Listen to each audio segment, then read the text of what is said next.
Bueno, pues buenos días. Me supongo que ya se está grabando.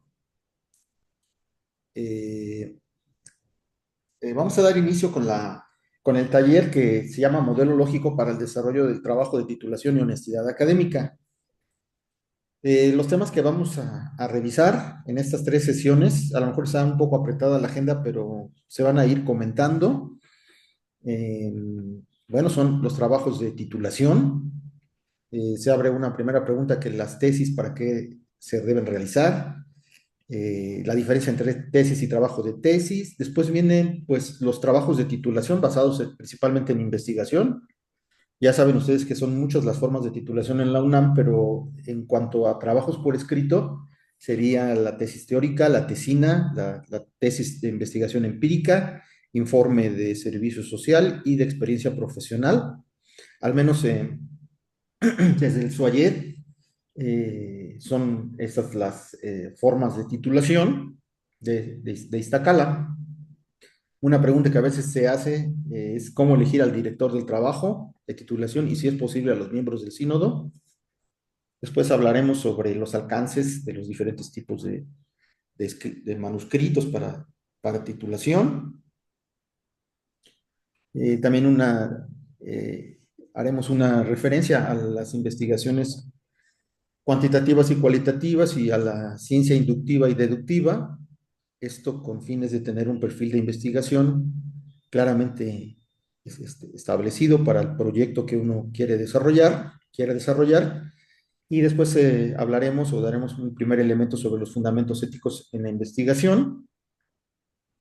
Después el planteamiento del modelo lógico, del método lógico, que está basado fundamentalmente en el gran escritor italiano Umberto Eco. Ay, caray, ¿qué pasó? Creo que si no me paso, está.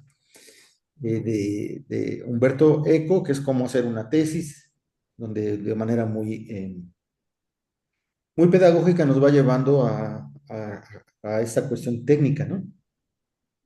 Hay principios de cómo tiene que estar alineada el trabajo de investigación, cómo no debe haber exhaustividad en los trabajos, cómo se elige un tema, cómo se establece la importancia del título, el título como brújula o como mapa también que refiere, la búsqueda bibliográfica, cómo debe ir trabajada, y después viene lo que son propiamente la estructura de cualquier proyecto de investigación, que tiene cuatro apartados: el teórico, el metodológico, el de resultados y el apartado crítico. Aunque en la presentación va a venir teórico, metodológico, crítico y de documentación. Desde, cómo se desarrolla un proyecto de investigación conforme a este método lógico. Después hablaremos en otras sesiones la bases de datos de documentos referenciables, luego cómo podemos apoyarnos en el traductor de Google, trabajar con fichas, la importancia de parafraseo y los postulados propios, redacción científica evitando el plagio, y finalmente vamos a hablar de programas para la detección del plagio. Esos serían los temas que vamos a revisar en estas charlas. Voy a dejar de compartir mientras abro mi presentación. Eh, Aquí está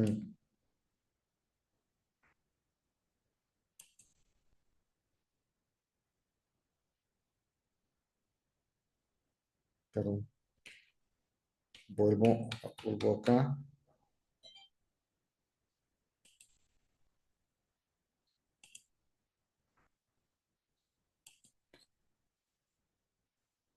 Bueno, vamos a dar inicio al taller.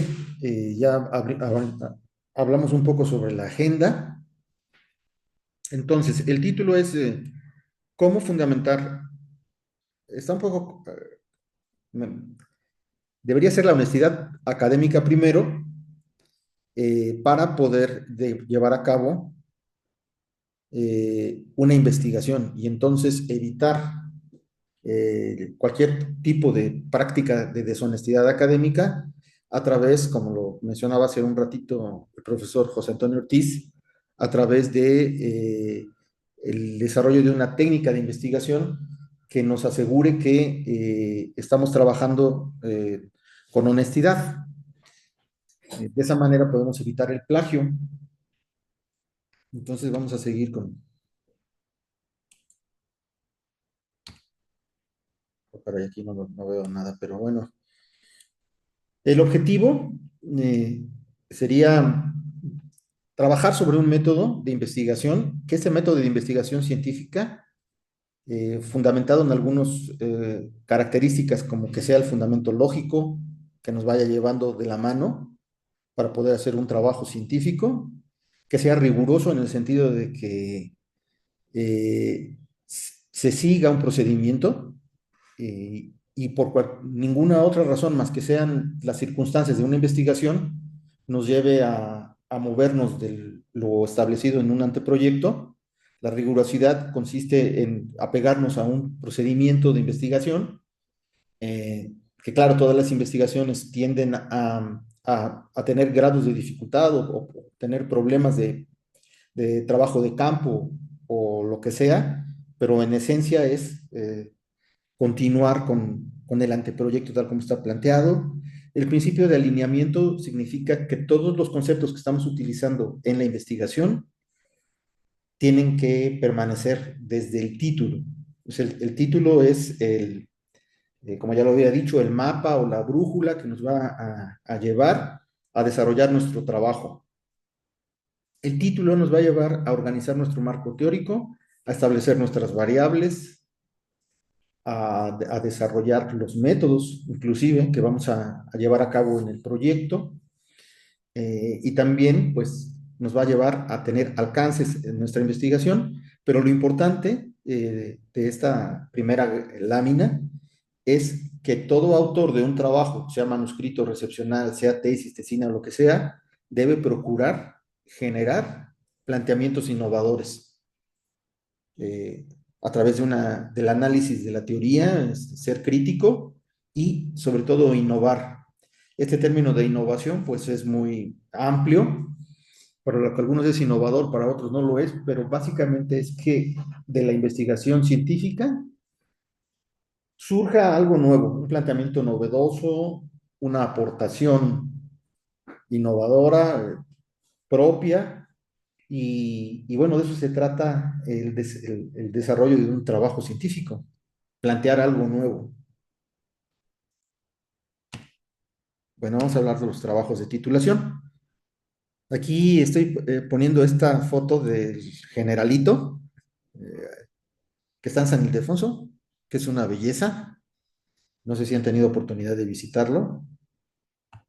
Está también similar como un escenario de exámenes doctorales. Está en Puebla, el Carolino, el edificio del Carolino y la sala de actos del Carolino. No sé si la conozcan, pero bueno, es así la manera como en la antigüedad, en la Universidad de México, se llevaban a cabo los actos de presentación de tesis, de trabajos de tesis. Y era un acto solemne, muy bonito, que inclusive Arturo, que sabe mucho de historia, nos puede ilustrar, pero la idea es que era toda una conmemoración académica en esas universidades. Había todo un protocolo y recuerdo haber leído en un texto, no sé si fue en esta misma sala, eh, pero cuando Miguel Hidalgo hizo su tesis doctoral, se hacía una marcha, una caminata, donde van los doctorandos y se hacía con todo el rigor, la presentación de exámenes y los trabajos, pues, bien dirigidos por eminencias, ¿no? Se puede decir que el avance de la ciencia en la antigüedad en las universidades tenía como fundamento la presentación de tesis en las universidades, ¿no? Era lo que iba haciendo que evolucionara el conocimiento científico en las universidades europeas y también las que pusieron en América. Bueno, pues sí, pues es el testimonio del avance científico, como dice la lámina, de un doctorando que trabaja y que dedica horas y con todo eh, la, los actos que les acabo de referir, de conmemoración de la presentación de su trabajo en un acto académico innovador, todo un acontecimiento, que en buena medida sigue siendo en la universidad, pero ya no lo es tanto como lo representaba en el pasado. Eh, Vamos a hacer una diferenciación entre la tesis y el trabajo de tesis.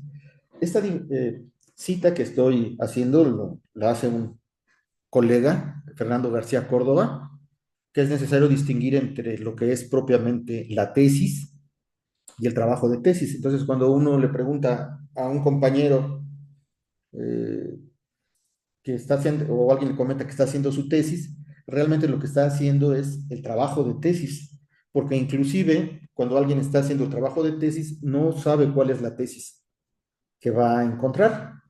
Entonces, todo lo que es el desarrollo, documentación, método, eh, eh, todo lo que es la información para generar reflexiones, pues es el trabajo de tesis. Y la tesis es las conclusiones, las reflexiones finales, la comprobación de hipótesis, todo aquello que nos lleva a las conclusiones de nuestro trabajo, que es la parte innovadora, o que debería ser innovadora, de todo el trabajo académico que hemos realizado. Entonces, lo que realmente nosotros realizamos son trabajos de tesis y hasta el final podemos llegar a sustentar una tesis. La tesis se supone que básicamente llega a comprobar relaciones de causa-efecto. Eh, y bueno, esta distinción es necesaria porque hay confusión sobre lo que uno está realizando es una tesis y al no tener claro que la tesis es algo inacabado, es decir, que uno puede tener una serie de hipótesis, pues la tesis se concreta al final. En esta gráfica vamos a ver los tipos de trabajo de titulación, que serían básicamente una tesis teórica, que implica pues llegar a una formulación personal al revisar una serie de autores y de investigaciones previas regularmente sobre un mismo tema. Entonces, en esta tesis teórica uno puede, por ejemplo, estudiar psicoanálisis y revisar a Lacan o revisar a Freud o a los distintos autores conocidos del psicoanálisis y poder postular a través de su tesis teórica un planteamiento personal sobre esta información previa y poder desarrollar una tesis revisando documentos.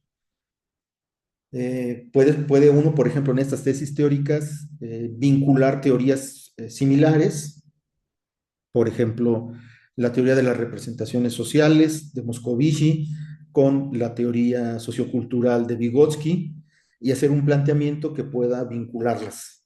Y entonces la aportación del autor sería esas conclusiones de en qué elementos pudieran converger eh, la información que uno revisó. Sobre tesis teórica, no sé ustedes qué opinen, pero por ejemplo todo lo que es el neopsicoanálisis, neofreudismo, donde toman a Freud y lo mezclan con Marx, el Freud marxismo, donde los espacios que no son explicados por Freud los explica Marx.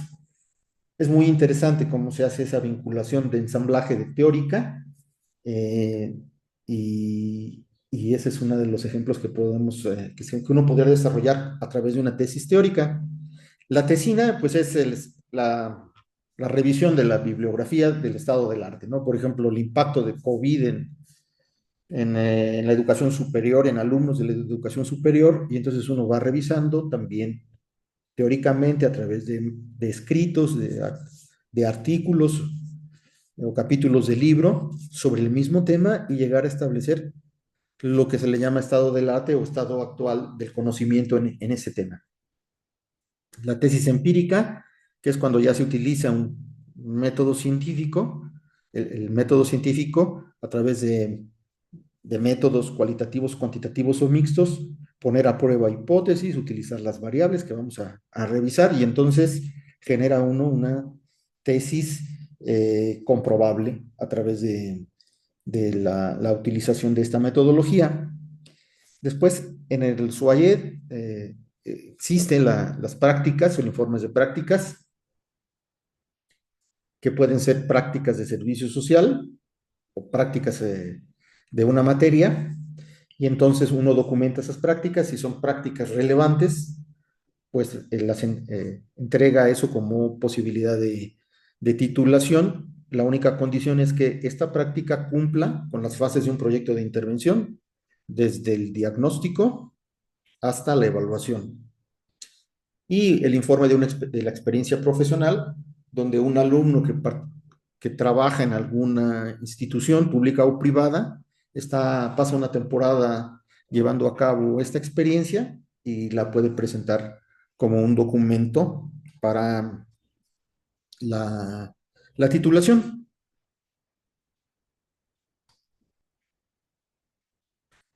Bueno, no en todos lados se puede elegir al director y a los jurados. En el caso del SUAYET, regularmente sí se puede elegir. Y me parece que en algunas facultades, dada, dada lo difícil que a veces resulta ir constituyendo jurados, también se hacen por propuestas del autor de la tesis o del director de la tesis. Esta lámina la pongo un poco en el sentido de que en el SUAYED a veces los alumnos establecen una vinculación con un director de tesis que no es experto en el tema, sino que está en la lista de posibles directores, lleva una buena relación con el director de tesis, lo cual es una ventaja siempre, llevarse bien con el director de tesis, pero no aseguran la calidad de un trabajo de titulación. Entonces, mi sugerencia en este punto es de que el director de tesis sea un experto en el tema. Si tiene buena relación con el alumno, mejor.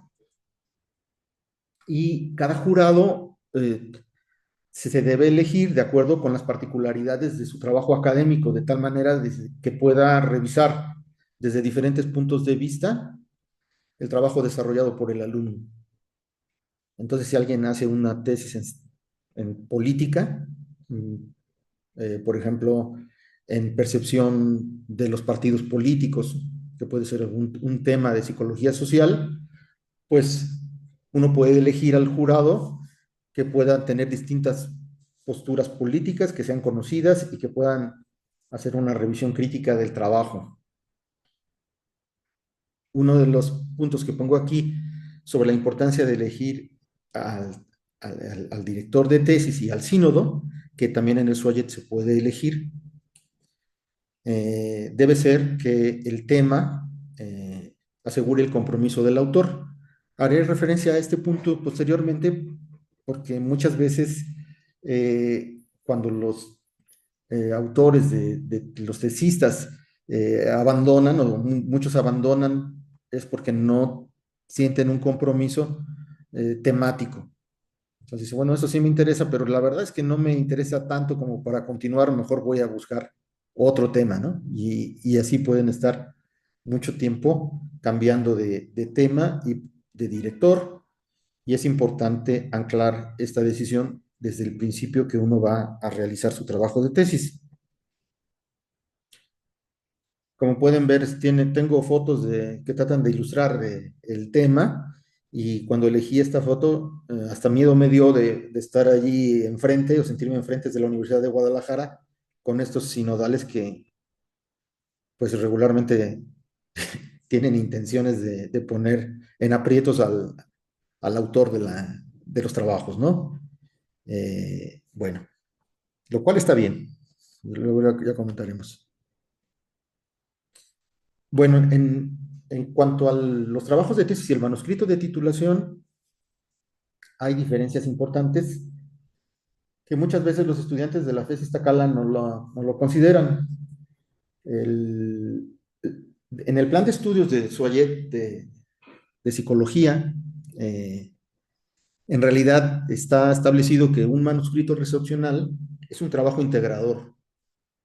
El- los estudiantes, en principio, este manuscrito recepcional forma parte del módulo final, que es el módulo del seminario de titulación, donde un profesor durante un semestre eh, lleva a un estudiante, lo guía para que pueda realizar un trabajo donde se pueda observar que maneja las teorías y que maneja la metodología.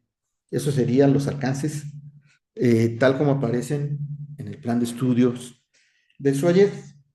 Y un trabajo de tesis, pues es un trabajo que puede tener o que se le demandaría una mayor consistencia porque se desarrolla en más tiempo y también es, como lo hemos dicho, las características que debe tener una tesis, que es un producto académico, científico original.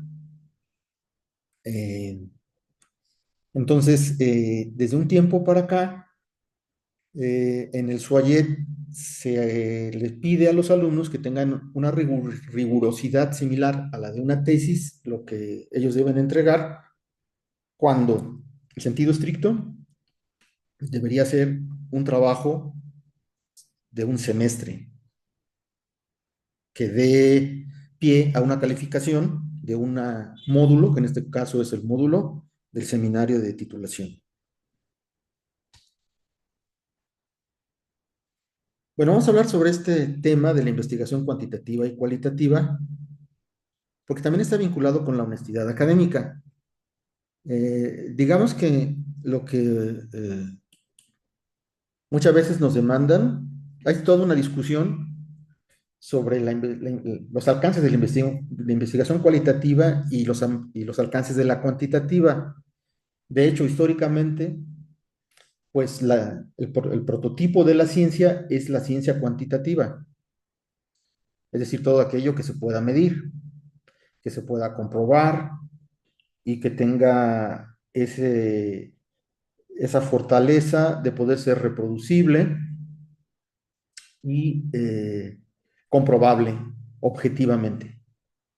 La investigación cualitativa viene de otras raíces de construcción de conocimiento, otras raíces epistemológicas que están referidas a la interpretación de los eventos. Esta discusión entre lo cuantitativo y lo cualitativo dio origen, entre otras cosas, al nacimiento de la Universidad de México y a discusiones muy profundas en la Escuela Nacional Preparatoria, donde los positivistas no dejaban que se expresaran las corrientes como la psicología en el plan de estudios de la Escuela Nacional Preparatoria, que entre otros personajes tuvo a Ezequiel A. Chávez, un distinguido académico, como uno de los promotores de lo cualitativo, de superar lo objetivo. Eh, y bueno, pues todo el régimen de Porfirio Díaz estaba basado en el positivismo, que era su fundamento filosófico. Entonces, no solamente es una cuestión de una discusión académica entre lo cuantitativo y lo cualitativo, sino son visiones del mundo. Eh, bueno, pues aquí podemos hice un cuadro para resumir la importancia en esta discusión. En el primer lado está lo cuantitativo, en el cuadro o recuadro anaranjado. En lo cuantitativo tiene un fundamento positivista, que en esencia, como todos lo sabemos, pues es un enfoque que se va a la relación objetiva, ¿no? Todo aquello que es observable es lo único que es científico. No se puede estudiar y las ideas, ni las reflexiones, ni las elucubraciones, ni los estados del alma, pues que no son visibles. Entonces, ese es el fundamento positivista. Están basados en un método científico riguroso, en la investigación experimental, trata de establecer relaciones de causa-efecto Un elemento importante, hay un libro que se llama Explicar y Comprender, por eso lo puse en amarillo,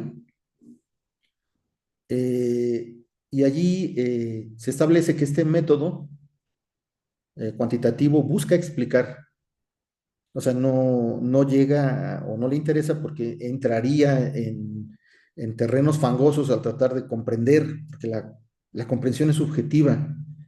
Entonces, hace las explicaciones. Los criterios son matemáticos fundamentalmente y está al revés. Aquí es objetividad. Se busca la objetividad en este eh, primera forma de hacer ciencia. Después viene el fundamento hermenéutico de la investigación cualitativa, que básicamente es la interpretación. Aquí luego haré algún comentario sobre esta característica. El método clínico, que es el método de intervención, el método de interacción con otro sujeto, ese sería el método. Por lo tanto, la aproximación para construcción de conocimiento científico es entre dos sujetos. La interpretación, la investigación es interpretativa, a diferencia del método positivista, no se busca la causalidad, es decir, reconocer necesariamente relaciones de causa-efecto, porque en último de los términos, sobre todo en las ciencias humanas y ciencias sociales, es difícil establecer relaciones de causa-efecto unívocas. Entonces, bueno, lo que sí podemos entender es que hay una correlación entre una variable con otra. Siempre que haya, digamos, un seguimiento del impacto que tiene una variable con otra variable, es decir, correlación. El método cualitativo busca comprender. Para eso todavía hay una rigurosidad, porque la subjetividad no significa caprichosamente interpreto como Marifer Centeno lo que dice tu letra. Esa es una absoluta subjetividad absurda, sino hay todo un método para poder acercarnos a la subjetividad del otro, reconocerla, trabajarla, devolverla e ir construyendo comprensión. Y los criterios de este método de interpretación, de este método cualitativo, son culturales, porque debemos de partir de que todos nosotros, más que números, pues somos sujetos creados por una cultura que nos antecede, la cual también modificamos, pero pues todo individuo social pertenece a grupos que fueron forjados por mucho tiempo, por muchos años, ¿no? Entonces lo podemos ver desde que salimos de nuestra casa. Si vamos a por el metro, podemos ver a muchos personajes de distintos grupos sociales que tienen un fundamento cultural su conducta. Entonces, esto sería lo importante. Voy a cambiar esta lámina porque obviamente está inverso. Aquí prevalece la subjetividad y del otro lado la objetividad. Bien, cuando nosotros decidimos hacer una investigación, regularmente optamos por una o por otra, dependiendo de nuestros intereses teóricos, de nuestro tema de investigación y de nuestros dominios también de investigación, investigativos, podemos elegir entre una y otra. O, como dicen algunos autores, se puede hacer una investigación mixta, donde una parte de mi investigación sea cuantitativa y otra cualitativa, y entonces poder comprender mejor un, nuestro objeto de estudio a partir de utilizar los dos métodos. Bien, esto también representa un reto en términos de honestidad académica, porque en el modelo positivista, dado que los hechos matemáticos o los resultados estadísticos son incuestionables, muchas veces se tratan de ajustar esos resultados, ¿no? De tal manera de que puedan presentar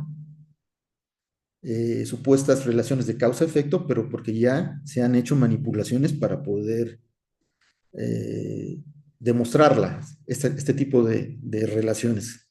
Causa-efecto, como puede ser el nivel de significancia de la prueba utilizada. Entonces bajamos los niveles y entonces ya aparecen relaciones positivas entre las variables, pero se está haciendo una manipulación. Y del lado de la subjetividad, pues lo que les comentaba, no hay evidencias suficientes desde un análisis crítico de la interpretación que está haciendo la persona y entonces está realizando una interpretación caprichosa sin seguir un método. Y partiendo de que es subjetivo todo, bueno, pues entonces puede entregar resultados con base en la manipulación. Bueno, eso lo veremos más adelante.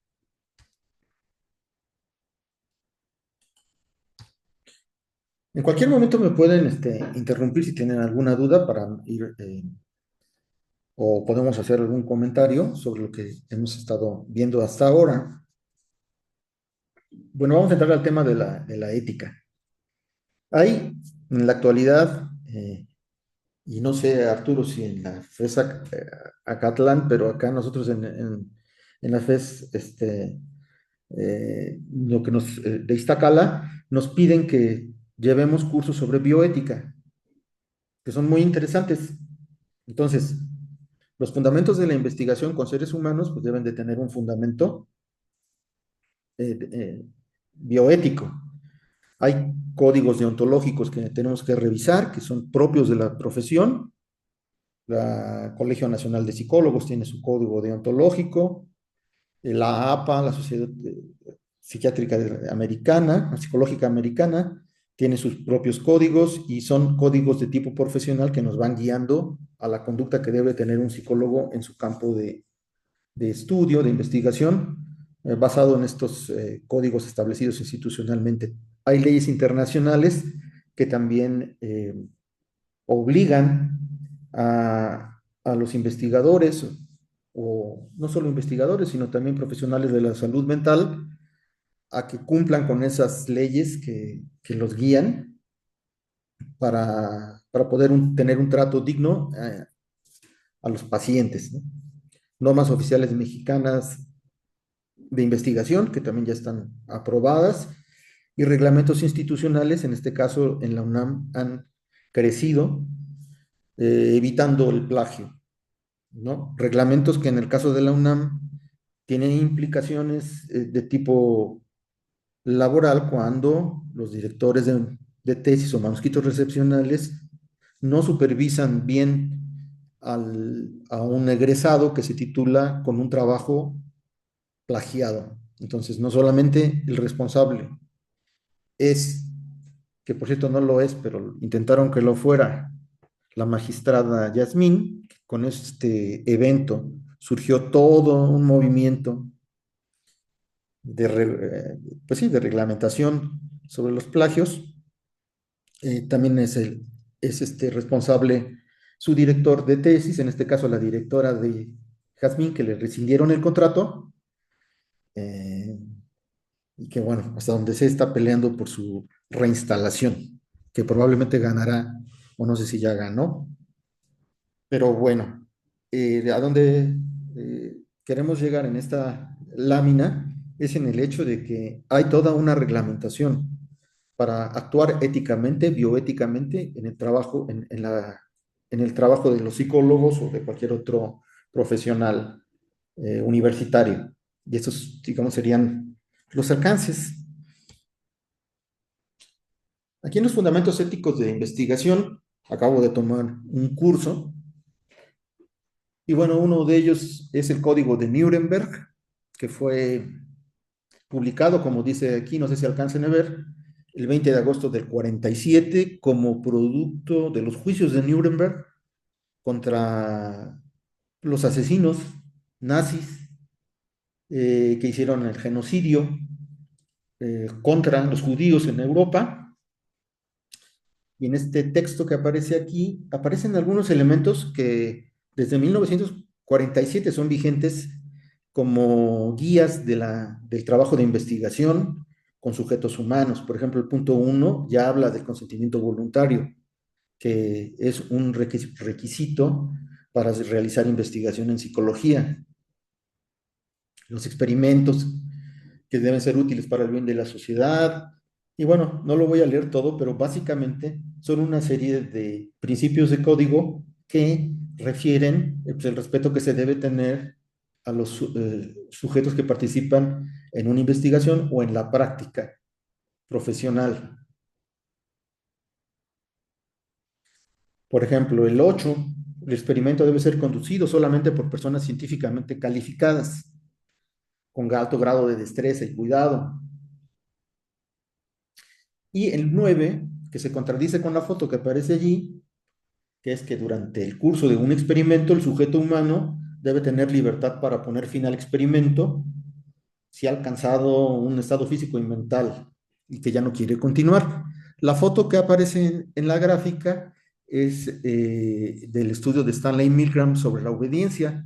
Este estudio es del 63.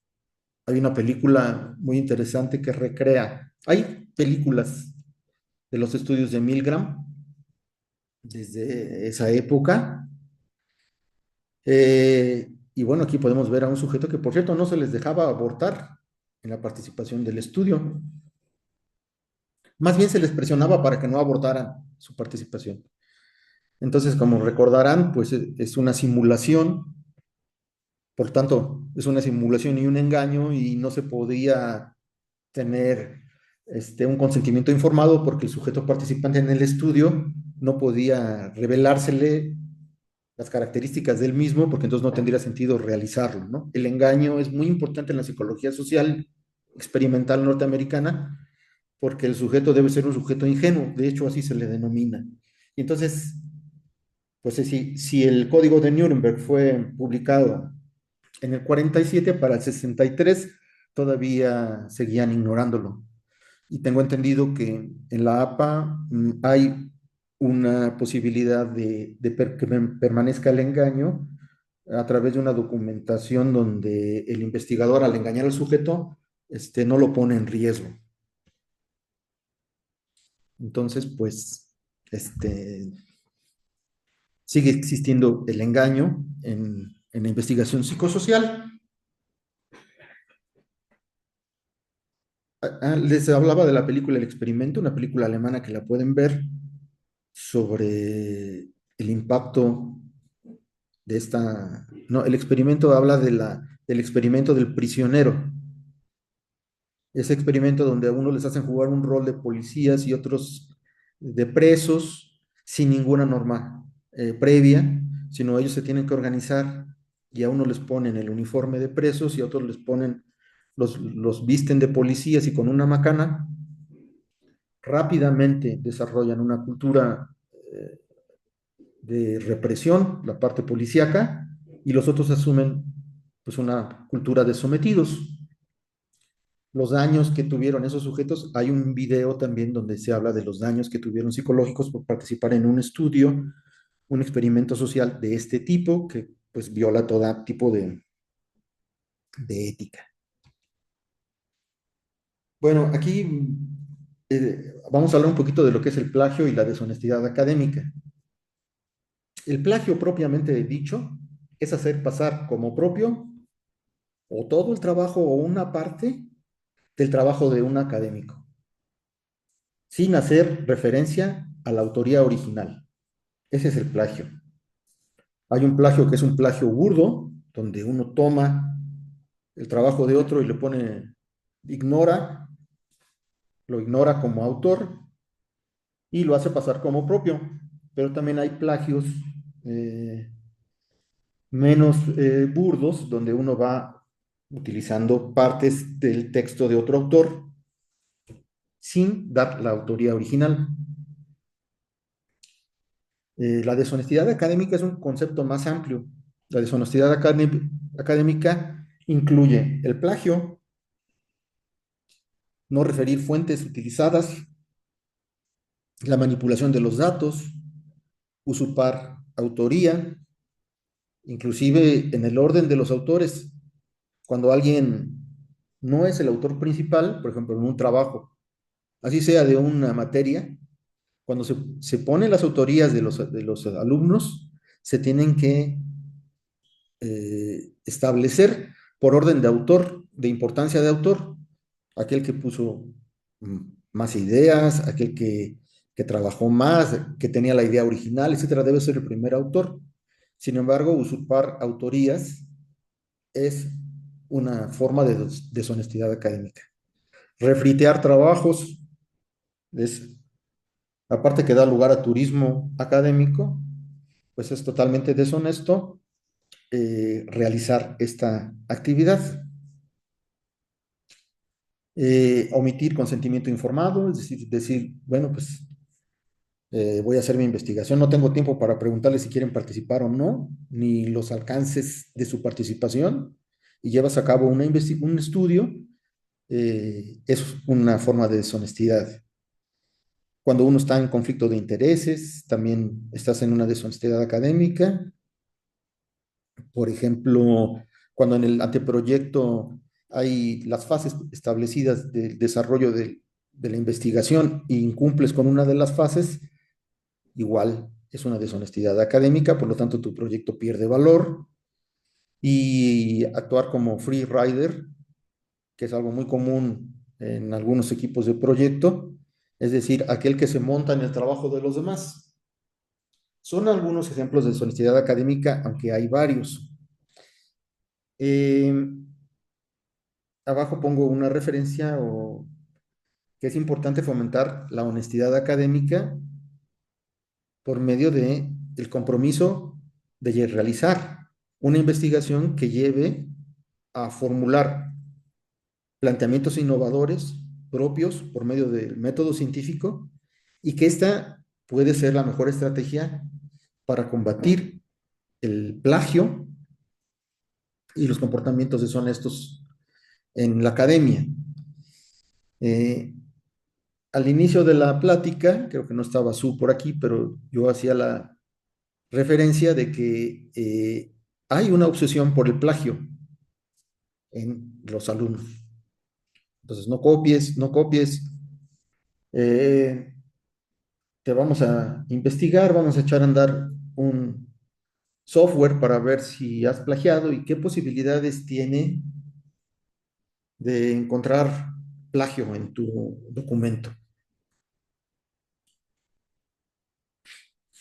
Eh, Todo eso está bien, es una innovación, pero realmente el problema no es el plagio, sino es el hecho de que el profesor o los alumnos pues no han desarrollado un método para realizar investigación científica con base en una buena práctica que es el de la honestidad académica, siguiendo técnicamente el desarrollo de un protocolo. Eh, Aquí Arturo está también, él y nos conocimos en el Tecnológico de Monterrey y yo en el año 2000, en el Tecnológico de Monterrey, ya había una normatividad sobre el plagio y sobre la deshonestidad académica. Entonces, la UNAM entra tarde a... Primero, bueno, la UNAM es la universidad más grande de México. Y entonces, pues, muchos de los procesos, pues, no están controlados. Se tiene mucha confianza en que las cosas van a ser de la mejor manera y pues resulta que no, no es así. Y con la crisis de la, de la, de la magistrada Jazmín, pues surge un movimiento impresionante para, porque la sociedad le demanda a la UNAM que le quite el título, pero la UNAM no está en condiciones de poderlo hacer porque eso no lo tiene normado. Entonces, tiene que construir rápidamente un marco ético para algo que no tenía controlado. Bueno, no sé cómo vean hasta aquí estos temas, pero básicamente sería ese el asunto, de combatir la deshonestidad académica a través de una buena práctica de desarrollar trabajo científico.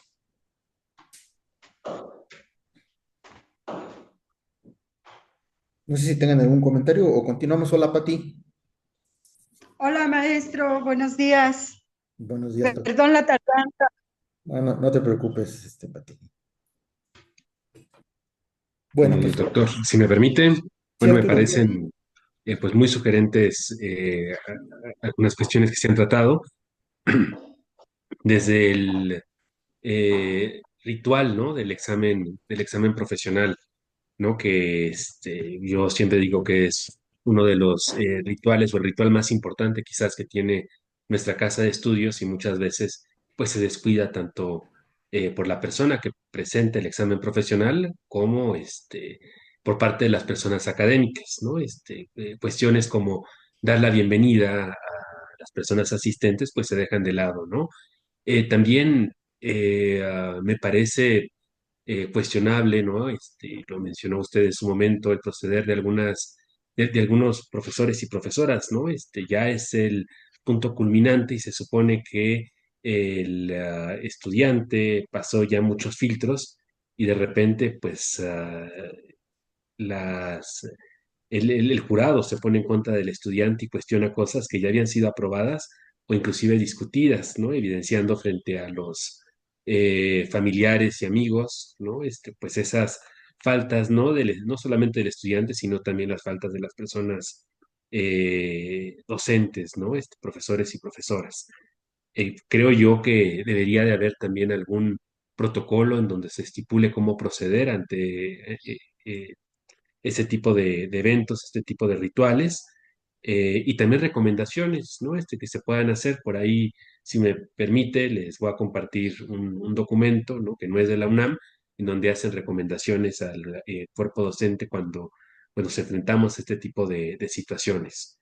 Respecto a lo que señalaba de la honestidad académica, sí, el Tecnológico de Monterrey está muy avanzado, ahora también tienen un centro de dignidad, ¿no? No sé si haya escuchado este centro, ¿no? Que trata, pues, no solamente cuestiones que tienen que ver con la honestidad académica, sino también el respeto, ¿no? Entre la comunidad universitaria. Mi percepción es que lo tienen muy desarrollado para estudiantes y se está dejando de lado, ¿no? Pues la dignidad del cuerpo docente, que también me parece fundamental. Y respecto a la documentación de nuestra universidad, creo que hay esfuerzos aislados, ¿no? A veces, pues, eh, cuestiones de carácter burocrático, ¿no? O inclusive de carácter político, impiden que esos documentos, pues, salgan a la luz, ¿no? En Acatlán, por ejemplo, desarrollamos unas recomendaciones para utilizar la inteligencia artificial en trabajos académicos el año pasado, ¿no? Y pues sí se presentó, ¿no? En un pequeño auditorio y hasta ahí, ¿no? Entonces, a veces, ¿no? Este tipo de procesos burocráticos, pues sí impiden ver a la luz, pues todo lo que hace, ¿no? Nuestra gran universidad. Sí, muchas gracias, Arturo. Resalto lo que comentabas acerca de el actuar de alumnos y profesores en la presentación de exámenes profesionales. Creo que ha decaído mucho el hecho de que es un acto fundamental para la carrera profesional de los alumnos y muchos profesores, digamos que no tenemos en realidad una guía de actuación en los exámenes, sino hacemos las preguntas a como Dios nos da a entender, cosa que está bien a veces, pero en realidad deberíamos tener una guía de actuación. eh, y antes sí era algo muy importante. Creo que ha perdido un poco su vigencia. Este hecho, eh, inclusive nosotros en el SOAYED, hasta hace poco, los programas de los manuscritos recepcionales no se subían a la red, eran trabajos de escolares y ya cada quien, ¿no? Ahora ya piden que se suban, por lo tanto deben tener una mejor factura y mejores argumentaciones. Eh, es todo un reto para la universidad establecer, por ejemplo, conozco de algunas universidades, o he leído porque documenté el asunto, sobre espacios seguros de alumnos, de tal manera de que el acoso eh, virtual, tanto sexual como de otro tipo ideológico, las personas que se sienten acosadas deben acudir a un centro, o por lo menos así en algunas universidades acuden a un centro donde aparte de darles apoyo psicológico, inician unas acciones legales por violencia digital. Y ese espacio, hasta donde tengo entendido, en la UNAM no existe todavía. Eh, pero bueno, lo que sí es un hecho es de que pues, la universidad está tomando medidas eh, y en el futuro habrá mejoras en todos estos temas, me supongo, aunque pues cuesta trabajo para una institución tan grande como es la nuestra. Muy bien. Bueno, pues continuamos y...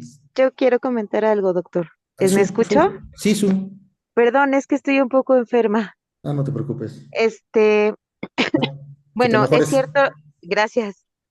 Es cierto todo lo que comentan, pero también siento que hay una falla en la preparación de metodología, al menos en su ayer, para los alumnos, porque, como dice, muchas veces los tutores no están revisando que los alumnos estén ya sea parafraseando o citando de manera correcta. O sea, es decir, se siguen así o nos seguimos con la idea y cuando nos presentamos ante estos proyectos de manuscrito, pues evidentemente hay muchas dudas y es donde precisamente esa mala praxis que se ha hecho de la metodología, pues se pone en práctica o se lleva a cabo en los manuscritos. Entonces se ve reflejado, aunado a que también muchas veces, pues ustedes, a lo mejor por su carga de trabajo o algunos docentes, no ponen atención en eso y dan por hecho, no dan esa revisión, inclusive para hacer correcciones, digo, al menos para saber que no está bien. Entonces, pues sí, o sea, es a lo que nos estamos enfrentando. Qué bueno que ahorita ya está el sistema, pues, para checar. De hecho, yo cuando presenté sí tenía dudas, inclusive en mi parafraseo. Decir, ¿lo estoy haciendo bien? ¿Estoy citando bien? O tal vez, pues, es plagio, ¿no? Entonces, o estoy cambiando ya mucho las ideas también. Entonces, yo creo que nos faltan más herramientas metodológicas. Al menos yo lo veo en Soyet, porque cada uno lo entiende como puede entenderlo y precisamente nos enfrentamos a este tipo de problemáticas, ya al final cuando es el manuscrito. Bueno, que a veces se evidencian y en otras ocasiones se deja pasar y se han subido los trabajos. Otras que sí, como dice, hay gente deshonesta que pues sí lo hace, porque me ha tocado compañeros, que lo hacen con toda la intención, por flojera de a lo mejor decir, ah, ya, así lo pongo, o este es de un trabajo previo y medio lo armo, y se acabó pues para presentar, ¿no? Esta parte. Entonces, sí falta mucha revisión en ese sentido, en ese aspecto, porque también sí tenemos algunas deficiencias en cuestión metodológica.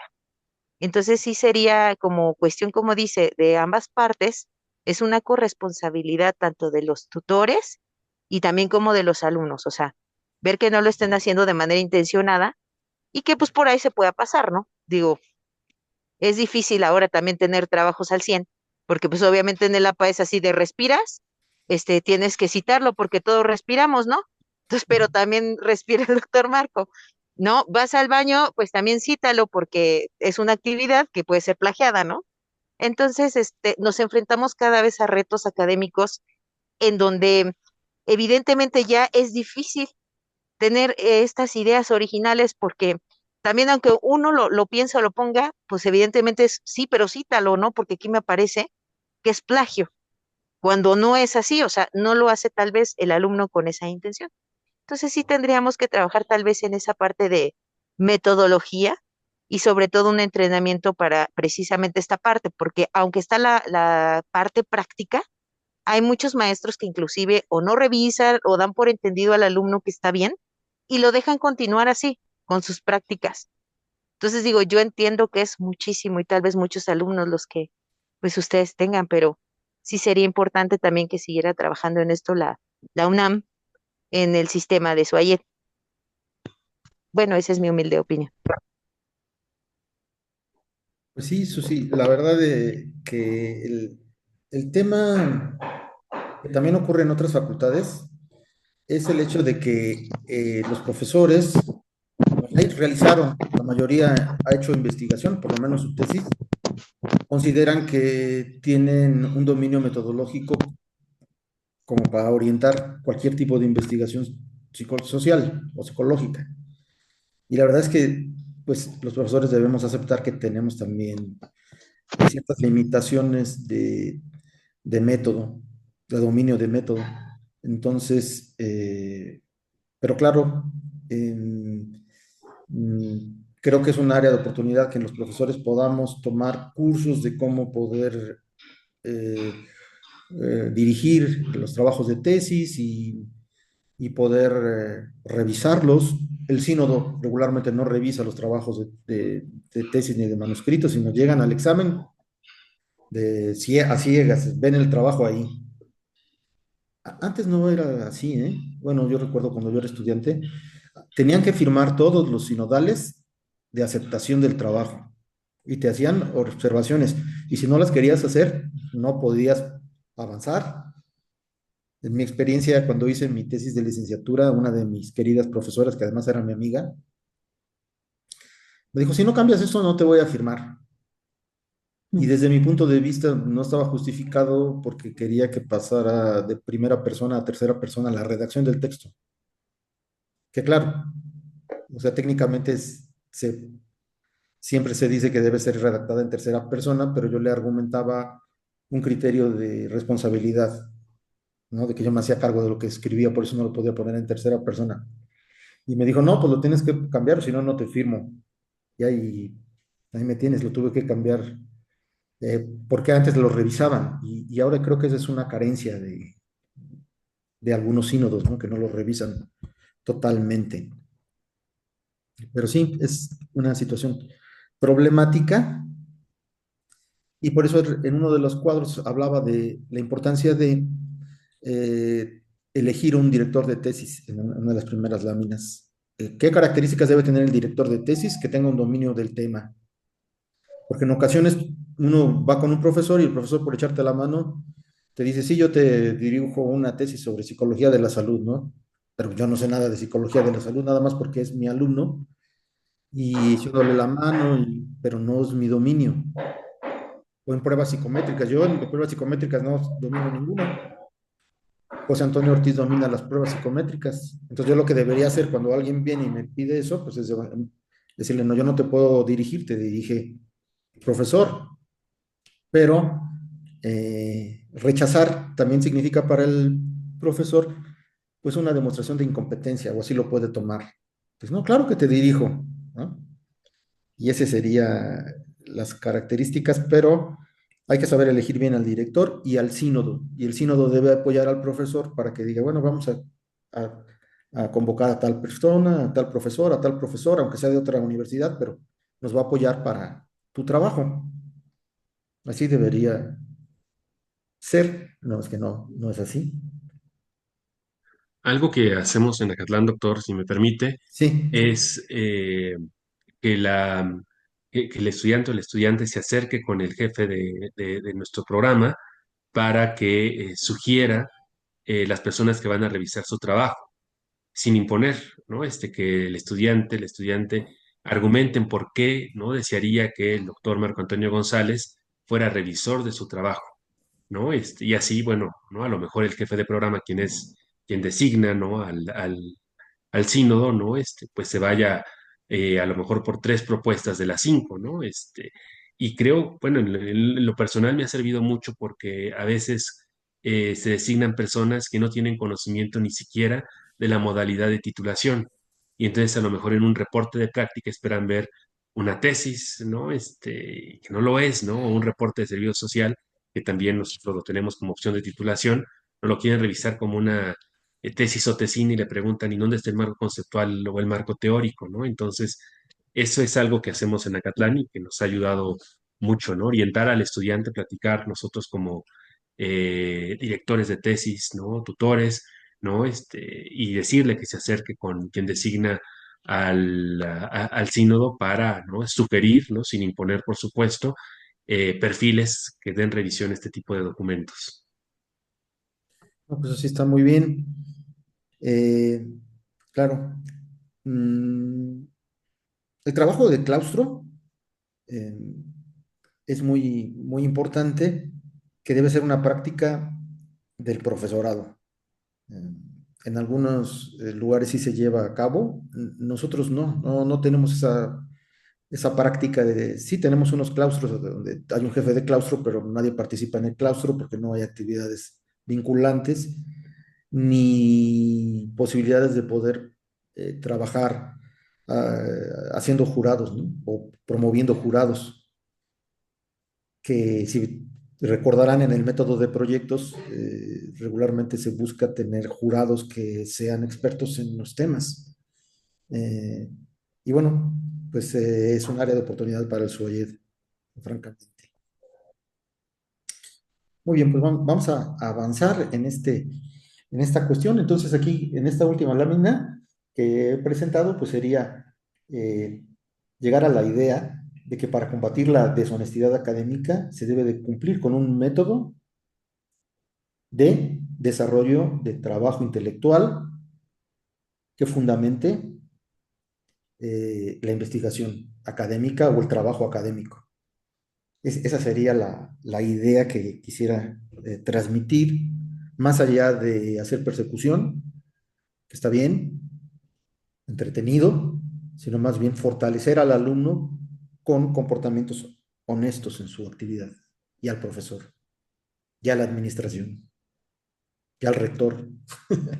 Pero bueno, seguimos. Eh,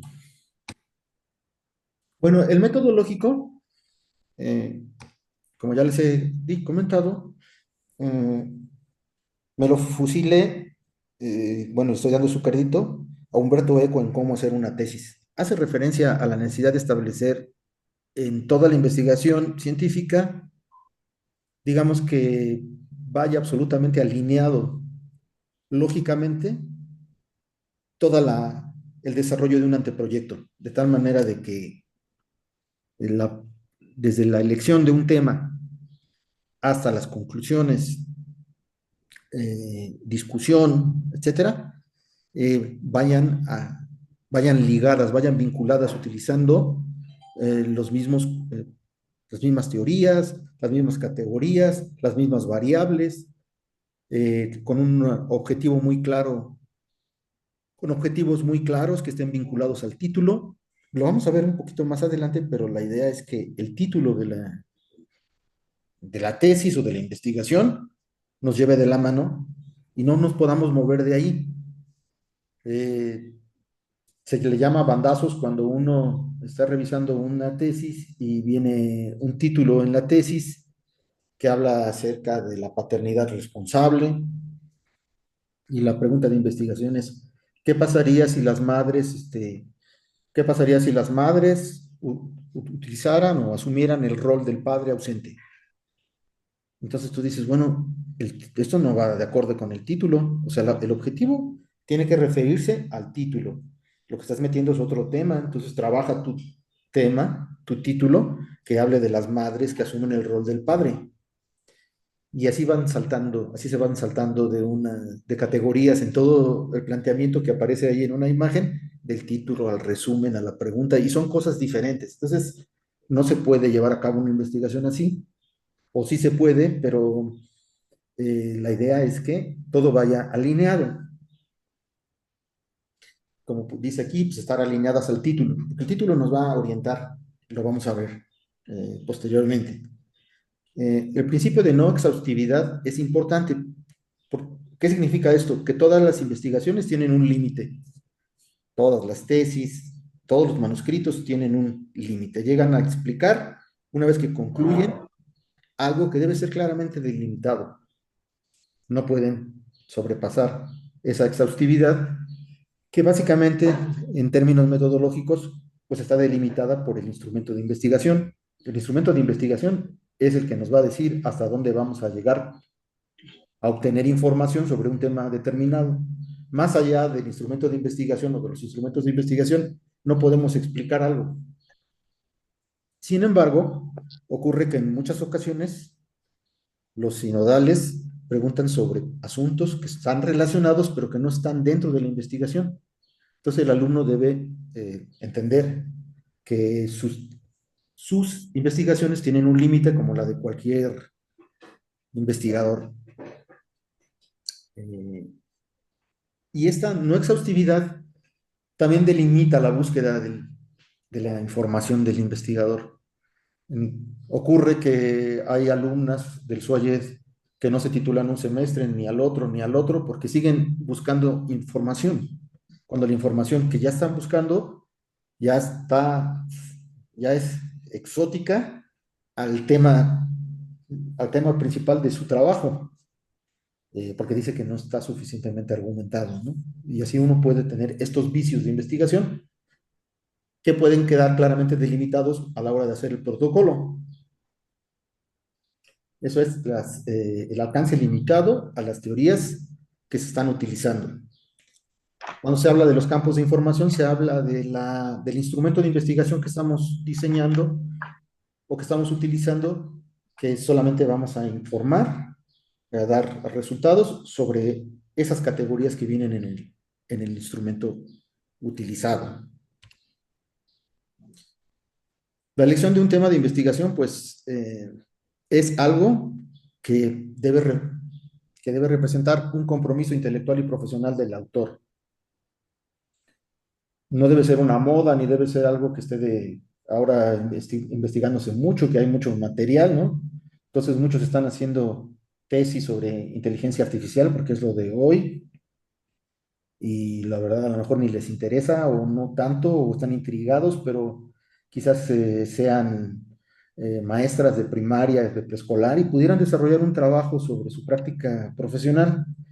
Sin embargo, pues eh, muchas deciden y posiblemente abandonen al realizar un trabajo sobre un tema que no les llena. Entonces, lo importante es que exista este compromiso intelectual y profesional.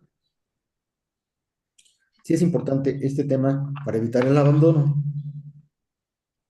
Eh, y bueno, aquí estoy hablando sobre la importancia del título. Bueno, el título se debe trabajar, retrabajar, hablar con el director y poderlo plantear. Es complicado hacer un buen título. Es un buen, es muy complicado hacer un buen título de todo. Ponerle títulos a las cosas es complicado. Por ahí, no sé si le comentaba a José Antonio Ortiz, pero las novelas de José Agustín, difunto escritor, tienen títulos muy redondos. Se ve que el autor comprendió lo que reflejaba su novela para ponerle el título que le dio a sus libros o los discos de los Beatles. Todos los discos de los Beatles tienen títulos fantásticos. Bueno, entonces ponerle un título a una obra es complicada.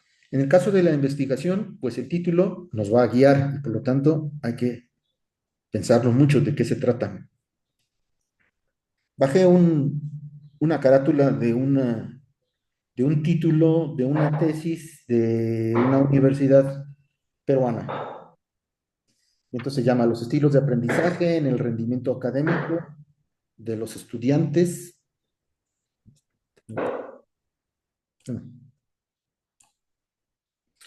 Eh, ¿Qué? Los estilos de aprendizaje en el rendimiento académico de los estudiantes de industrias alimentarias del Instituto Superior Tecnológico Público Edilberto Rivas Vázquez, distrito de Cayalti, año 2005. Aquí tiene, ustedes pueden decir, es un título muy saturado, pero tiene varios elementos de lo que se espera que tenga un título. Primero, todos los títulos deben tener una teoría psicológica, o se debe referir o mencionar la teoría psicológica. Aquí habla de los estilos de aprendizaje, cumple con esa característica. Un grupo claramente especificado en el rendimiento académico de estudiantes de industrias alimentarias. Son de la Universidad de Pedro Ruiz Gallo. Entonces el grupo lo tiene en el título. Teoría, grupo, localidad de la investigación. En el distrito de Cayalti. Quién sabe qué sea, no conozco por allá, pero Es allí donde se va a hacer la investigación. Y luego dice, puede tener una temporalidad del año 2005 al 2010, no, aquí establece que es el año 2005, y un enfoque metodológico que puede ser, aquí no lo aparece, pero lo podría incluir eh, por medio de entrevistas a profundidad o por un análisis etnográfico o un análisis psicoanalítico o digamos que al menos debe tener las tres primeras características el título: teoría, grupo y localidad de investigación. Entonces, el título se convierte en un mapa que nos va a hacer guiar la revisión teórica, ya que el alumno que ya llegó a esta conclusión de qué se va a hacer su título y su director está de acuerdo, o directora, y le dice, oye, pues está bien, pues vamos a buscar estilos de aprendizaje, que se reconoce como rendimiento académico. Y bueno, la revisión teórica ya puede comenzar. El planteamiento metodológico, que es bueno, qué es lo que vamos a utilizar para poder analizar los estilos de aprendizaje y su impacto en el rendimiento académico de estos alumnos. Y entonces empieza uno a desarrollar el planteamiento metodológico y se hace todo el diseño del trabajo de tesis a partir del título. Por eso es muy importante tenerlo así.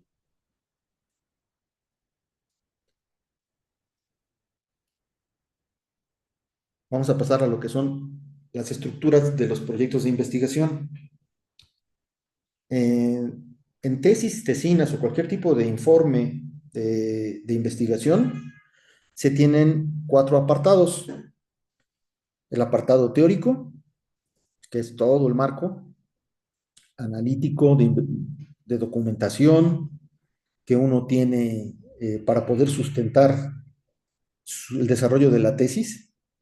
Y bueno, ahí viene estructurado de forma lógica, también lo vamos a ver posteriormente. Y después viene el apartado metodológico. Por eso hablábamos de la metodología cuantitativa o cualitativa, porque el apartado metodológico va a ser determinado por el enfoque cuantitativo o cualitativo de nuestro estudio. Ya va a venir ahí desglosado. Luego viene el apartado crítico, que en sí son la entrega de los resultados, la discusión y las conclusiones. En el apartado crítico es donde tiene que venir o donde debe aparecer la innovación del autor en cuanto al trabajo que está realizando. Porque de lo teórico y lo metodológico, pues está revisando antecedentes. Pero en el apartado crítico es donde tiene que aparecer, bueno, ahora lo que nosotros podemos constatar de esta investigación, lo que yo puedo constatar, es que existe, por ejemplo, un ciclo de rezago-abandono en los estudios a distancia. Digamos que ese modelo del ciclo rezago-abandono, uno lo puede ir desarrollando como si sería la teoría fundamentada.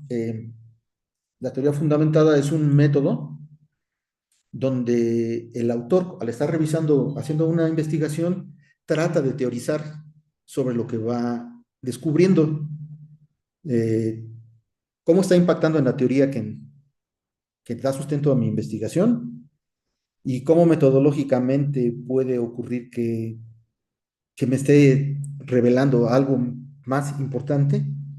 Y esto lo pongo en el apartado crítico, porque aparte de comprobar hipótesis, de decir que si llegamos a alcanzar un objetivo, los objetivos fueron alcanzados o no, y la hipótesis es la aportación que está haciendo el investigador.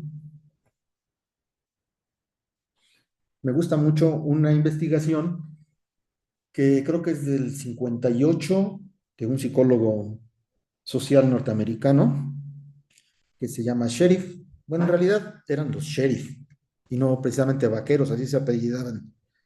Eran Sheriff y Sheriff, una pareja de investigadores norteamericanos que hicieron una investigación de campo,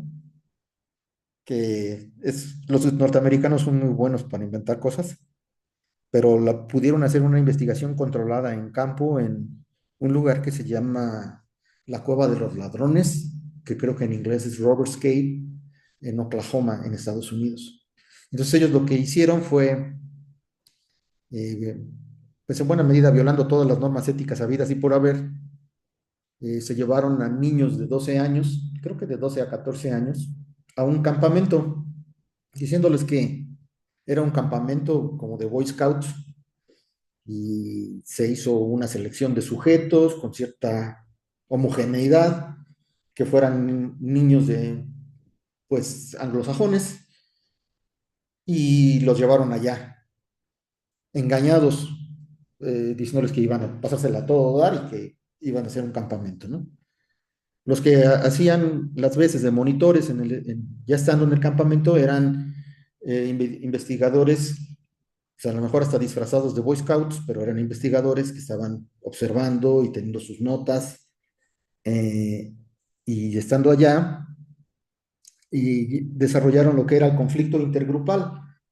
A unos niños los llevaron a un campamento, les dijeron, ustedes son las águilas, y a otros los llevaron a otro campamento enfrente, y ustedes son, iba a decir que el Cruz Azul, pero Toño se puede enojar, y ustedes son las serpientes. Y entonces les hicieron que hicieran sus banderas y todo, y empezaron a generar conflicto intergrupal. Concursos en los que participaban unos contra otros, y los juegos de suma cero, y fueron exacerbando el clima de tal manera de que al poco tiempo unos atacaron a los otros. Bueno, la cuestión es de que allí el investigador mete una fase experimental donde dice, ahora vamos a resolver el conflicto. Ya vimos cómo se generó el conflicto, cómo se crea la identidad, cómo se crea el conflicto intergrupal, ahora vamos a tratar de resolverlo. Metieron a un mediador, fracasaron. Metieron a unas partes para negociar, fracasaron, se seguían agrediendo. El investigador dejó que corriera todas las agresiones.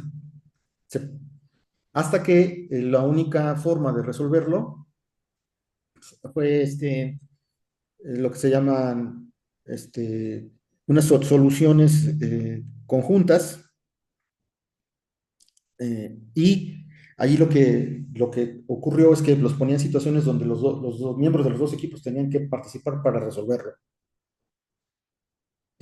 Por ejemplo, estancaba o hacía que se estancara un camión para ir al pueblo a traer una película, y no, pues hasta que no lo empujen todos no podemos resolverlo. Y bueno, pues así, con este tipo de actividades conjuntas, se fue disminuyendo el conflicto y llegó una etapa que ellos no lo tenían pensada, que fue la etapa del liderazgo situacional. Y a partir de esa investigación que no tenía considerada la existencia del liderazgo situacional, se dieron cuenta que los líderes de los grupos dejaban de ser los agresivos y los que dominaba cada uno de los grupos eran aquellos que dialogaban. Y entonces empezaron a reflexionar sobre el hecho de que todo liderazgo está determinado, porque antes eran los más agresivos los líderes, y los mismos grupos los quitaron para que fueran los negociantes de los dos líderes, los que acordaran pacificar el conflicto, y de ahí se empezó a escribir sobre el liderazgo situacional. Digo esto porque en todas las investigaciones puede ocurrir o ocurre que esos acontecimientos pasan en los estudios, y entonces uno los detecta y dice, esto no lo estaba yo esperando, pero lo encuentro, ¿no? Lo encontré en mi investigación y forma parte del apartado crítico y de la innovación en la investigación científica.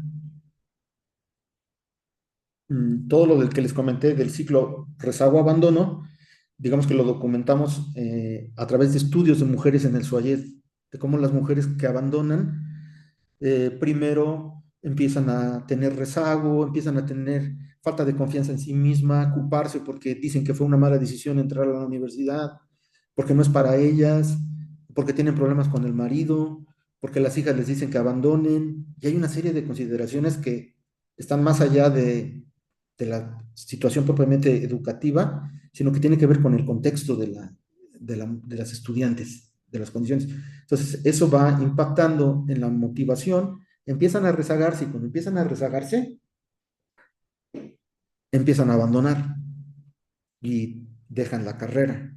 Ese es como un ciclo que ya lo hemos identificado. Es una especie de teoría fundamentada porque se reflexionó lo teórico, lo metodológico y los nuevos conocimientos que generó en la investigación. Bueno, que en el caso, por ejemplo, de Patti, que ya retomó me da mucho gusto, Patti, que ya estés por salir después de un tiempo, digamos, de estar fuera de la carrera. No aconteció en tu caso, vas por muy buen camino. Y finalmente el apartado de documentación, que sería todo, fundamentalmente, las referencias bibliográficas. En, en un documento de tesis, un trabajo serio de investigación, se tiene que poner todo lo que se referenció, y eso debería ser el sustento. Sin embargo, más allá de las referencias bibliográficas están las fuentes bibliográficas, y las fuentes bibliográficas sobrepasan las referencias bibliográficas porque son todo lo que hemos comentado, todo lo que hemos investigado, aunque no se haya referido. Pero eso ya está mal visto. Dice, no, pues tú ya pusiste paja en tus fuentes bibliográficas, que no son las referencias bibliográficas. Y luego todavía hay otro concepto que son fuentes de información, que es más actual. Las fuentes de información son páginas de internet, TikToks, post en un periódico e inteligencia artificial, porque la inteligencia artificial también se debe referir cuando se utiliza. Sobre este punto de la documentación de inteligencia artificial, la APA ya tiene un formato de referenciar, para referenciar todo aquello que ha sido investigado en inteligencia artificial. Sin embargo, el otro día tuve un problema con una directora de tesis porque en una de mis materias de noveno semestre le dije a los alumnos que sí podían hacerlo. Pueden buscar en inteligencia artificial, en ChatGPT, y darle la referencia. Lo que no pueden hacer es, como en cualquier documento, copiar y pegar. Tienen que parafrasearlo también o hacer una referencia concreta. Utilizan en ChatGPT o poner la cita utilizado en ChatGPT o establecer en el texto. A través de ChatGPT se reconoció la relación entre la inteligencia emocional y las estrategias de afrontamiento en, en enfermos o en infectados por el SARS-CoV-2. Entonces, una maestra me mandó un mensaje, me dijo, oiga, profesor, no le diga eso a los alumnos porque van a copiar todo. Le digo, pues si está reglamentado, no es que yo los haya conminado a que buscaran en ChatGPT, sino que son formas de citación, lo pueden hacer y de todas maneras, pues para eso está la información. Nada más hay que darle un tratamiento, como decía Arturo, que sí vi que presentaron ese libro. Arturo no lo he podido ver, pero pues lo peor es cerrar los ojos ante la realidad y lo mejor es actuar honestamente. Y sí, le contesté a la profesora que pues no era mi culpa que todo esto existiera. Bueno, vamos a comentar. Entonces, sí es importante que todos trabajos académicos tienen estos elementos de apartados de estructura. Y bueno, hay otro tipo de estructura que también en buena medida lo tienen, que es la estructura IMRC, Introducción, Método, Resultados y Conclusiones, que es como piden los artículos en las revistas científicas. En la estructura de IMRC vienen los autores, aquí viene una carátula de una investigación, que no tiene nada que ver, no entiendo, pero dice los aceites de origen marino, su importancia en la nutrición y en la ciencia de alimentos, que debe estar interesante para bajar el colesterol, pero no leí el artículo. Entonces dice, autores en órdenes de importancia. Por ejemplo, ahí podemos ver, no sé si se alcance a ver, pero el primer autor es Valenzuela y el segundo es Sambuesa. Eh, no van por orden alfabético como comúnmente se establecen en los trabajos escolares. adscripción institucional, el correo que puede venir a pie de página, viene un abstract y palabras claves, de 3 a 5 palabras claves, aunque aquí no vienen las palabras claves, pero sí viene el abstract. Regularmente las piden.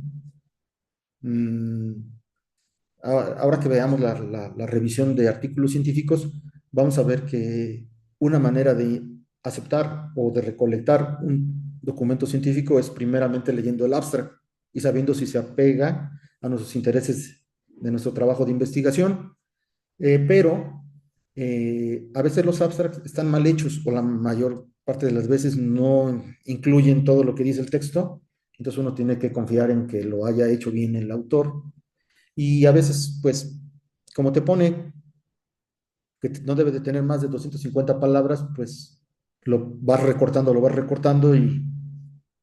y pues a ver qué se entiende, ¿no? A ver, ojalá y les llame la atención en mi abstract, porque es muy cortito. Todas las tablas tienen que venir numeradas y luego vienen la diferencia entre bibliografía, referencias bibliográficas, fuentes de información y los anexos. Eh, y así es como con estas dos estructuras podemos dar pie a lo que es lo que va a ser el metodológico. No sé si tengan algún comentario hasta ahora, antes de pasar a la siguiente. No, doctor, todo muy bien. Bueno, de mi parte muy bien. Bueno, Y muy interesante el estudio de las compañeras de Suayed. ¿Ese ya está publicado como tal, doctor? sí, ese ya, de hecho tenemos varios, acabo de subir uno que me publicaron en la Universidad de Porque Guadalajara, que hubiera sido tiene, participante, ¿no? No me refiero de estudios, para que me yo, estudiaran por lo mismo. yo Porque sí, entrevisté, sí es un factor importante. entrevisté a 25 alumnas, no sé si a ti te entrevisté, egresadas. No, Hicimos sesiones de Zoom y ajá, luego se hizo todo el análisis para comprender los problemas que tienen y casos de éxito también de alumnas que pudieron avanzar a pesar de conflictos muy graves sí, que tuvieron. Es todo un tema. El SUAYE de psicología refleja em, las dificultades que tienen las mujeres para avanzar. Muchas de ellas, otras son alumnas de tiempo completo, ¿no? sí, Pero claro. muchas, la mayoría son mamás o están casadas, tienen pareja, tienen que trabajar, que son Sí, todos los cuidadoras, factores también emocionales que te van desgastando, ¿no? son Ajá, cuidadoras, y a veces lo peor es que tienen problemas con la pareja o con la familia por el hecho de estudiar.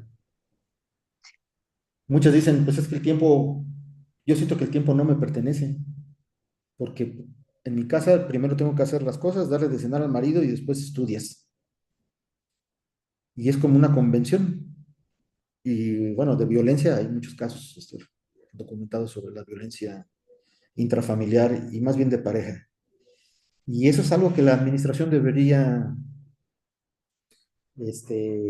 reconocer y apoyar, ¿no? Pero bueno, no, ese es pues qué interesante, doctor. Después lo estaré ahí leyendo o a ver si me comparte, se porque los sí, comparto. sí, sí es súper interesante todo esto que pasa, pero como dice, o sea, al final del día todo es para mejorar. O sea, no es tanto como una crítica, como dice usted, sino para ver dónde hay áreas de oportunidad, tanto para los alumnos, también como para tal vez los docentes, ¿no? Entonces, Y conocer también las estrategias de éxito que tuvieron las alumnas que terminaron la carrera. Por ejemplo, una estrategia es la psicoterapia. Resulta que muchas tomaron psicoterapia. De la muestra, la mayoría estuvo en psicoterapia y les dio apoyo emocional para poder avanzar. Las becas que aprovecharon las becas, negociaron con la pareja, aprendieron a negociar, que también se puede enseñar a aprender a negociar. Y bueno, son algunas de las características que tuvieron muchas. buscar un apoyo social con grupos de estudiantes. Es una comunidad muy solidaria entre estudiantes. eh, y bueno, son muchas estrategias que se pueden documentar para que los alumnos de nuevo ingreso sepan que pueden contar con esas estrategias para avanzar. Claro. Gracias, doctor. Entonces luego ya lo reviso. Muchas gracias. Sí, bueno, vamos a ir avanzando un poquito ya en el metodológico, a ver cómo lo ven ustedes.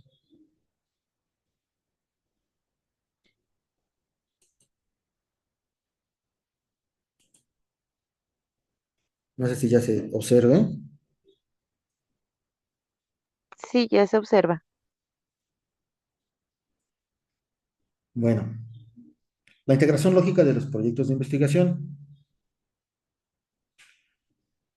No me había dado cuenta de que había puesto esta gráfica de Pérez Reverte. Bueno,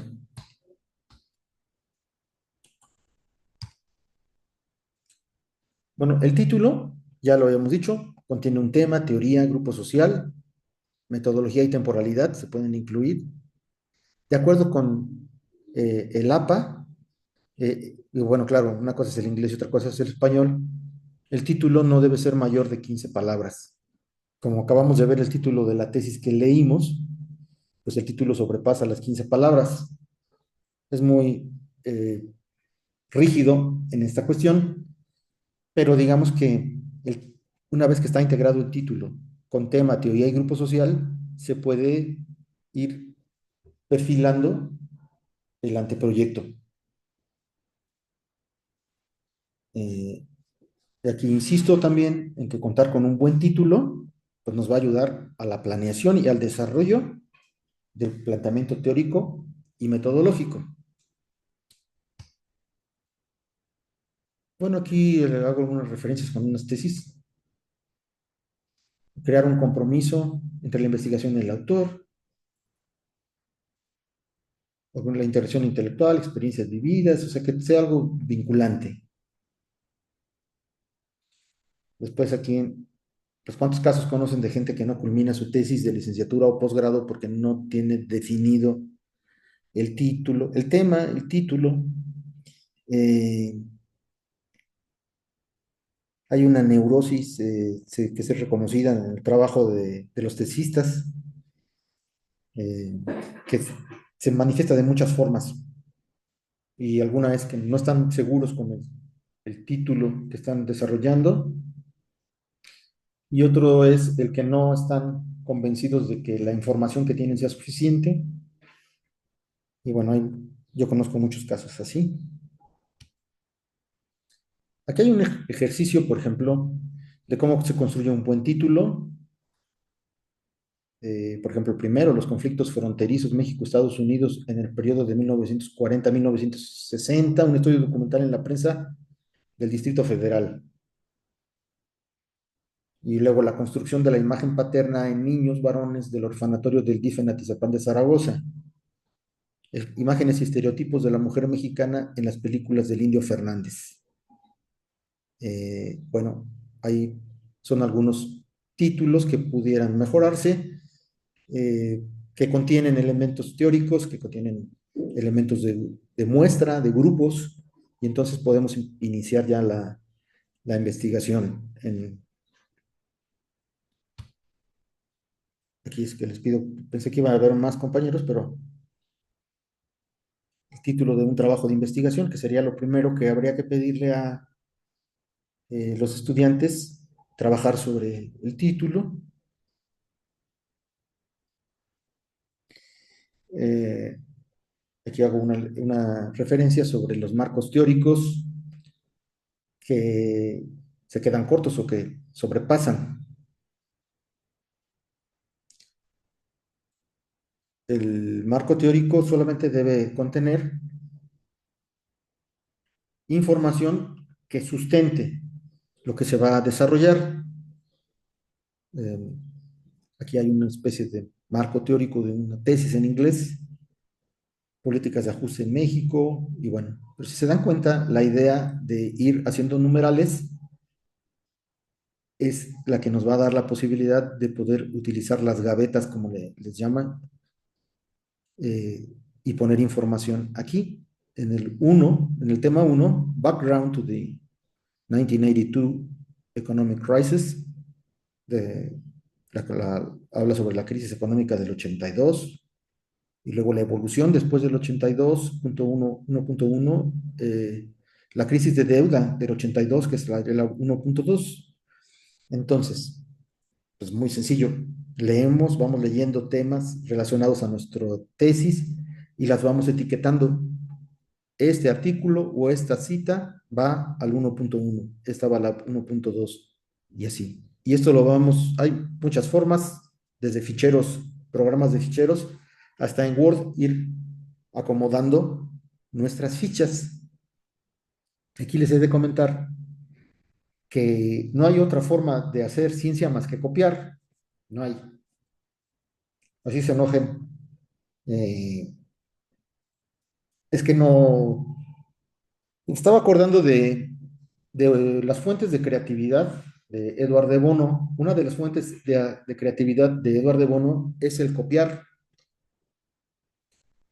Claro, copiar para innovar. Y yo nunca he estado, es que no encuentro otra forma de poder ser innovador si no copias de otros. No sé, creo que le adjudican a Borges o es una imaginación mía, pero la frase existe, que después de Cervantes todo es plagio. Entonces, francamente, eh, hay autores pues son Rulfo. Entonces, ¿cómo se llama? O Bruno Traven, magnífico. Lo lees. Dices, qué manera de redactar. Quiero redactar como él. Y lo copias y vas desarrollando tu propio estilo. Eh, y bueno, copiar para innovar. Esa sería la idea. Entonces, la pregunta sería, no sé si estés variando, ¿por qué los chinos son los chinos en la economía china? ¿Por qué copió? Porque copió. Copió y ahora innovó y ahora tiene canales de distribución y ahora tiene productos de calidad, ahora hace los iPhones. Sí, pero eso empezó porque empezaron a copiar.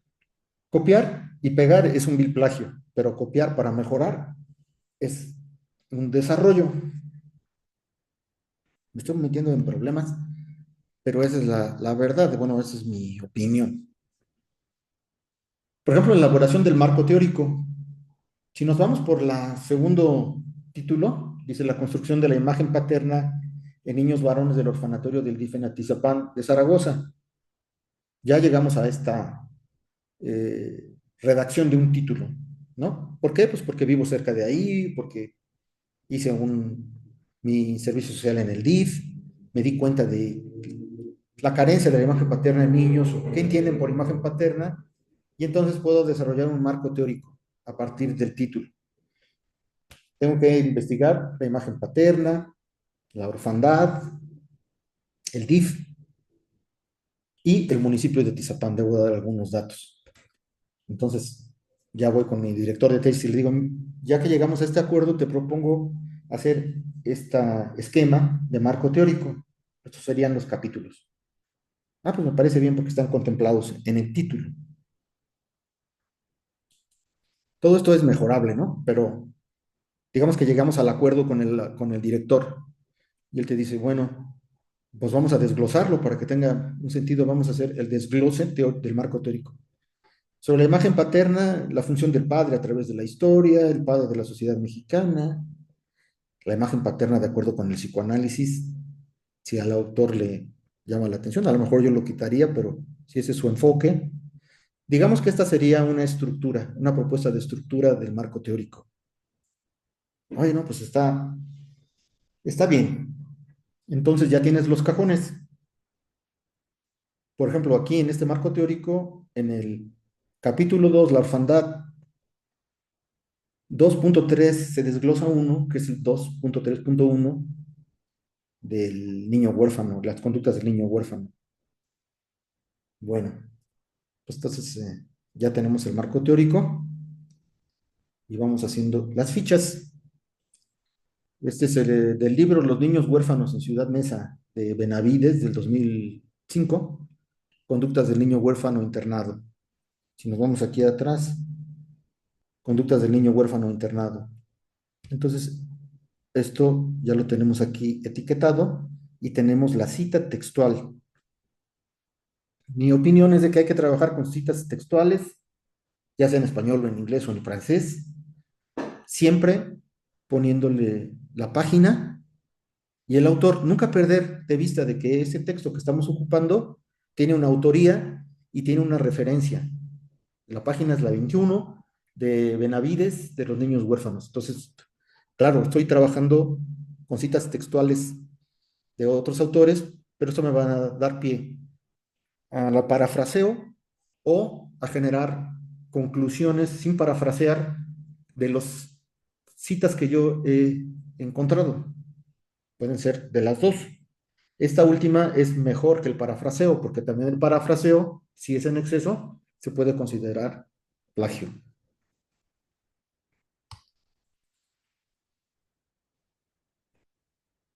Bueno, y les invito a que hagan su marco teórico. Los autores, no es por presumir, pero estos libros ya están un poco antiguos. Hice el primero, eh, Enfoques contemporáneos de la psicología social en México.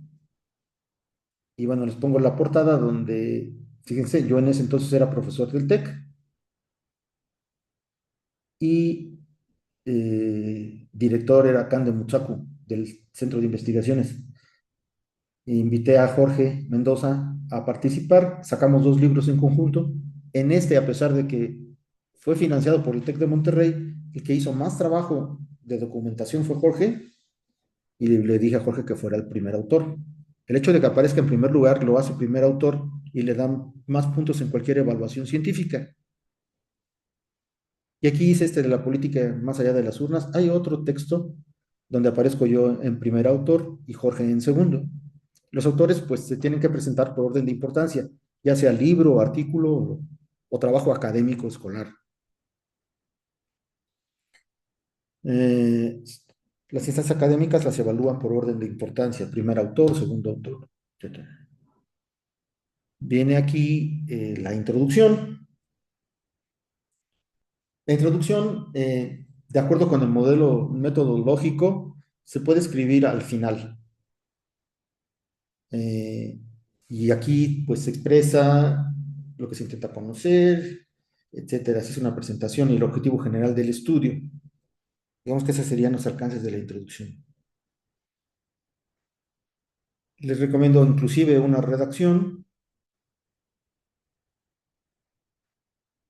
como proyecto final de la materia de psicología social. El equipo de investigación de este trabajo ha determinado hacer un estudio que indague y bueno, formas de redactar la introducción.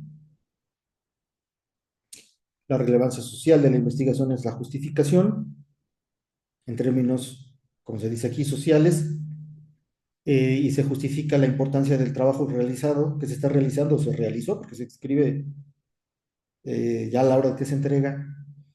El problema del abandono de niños es un problema creciente en México y en el Estado de México. Se puede aquí argumentar todo.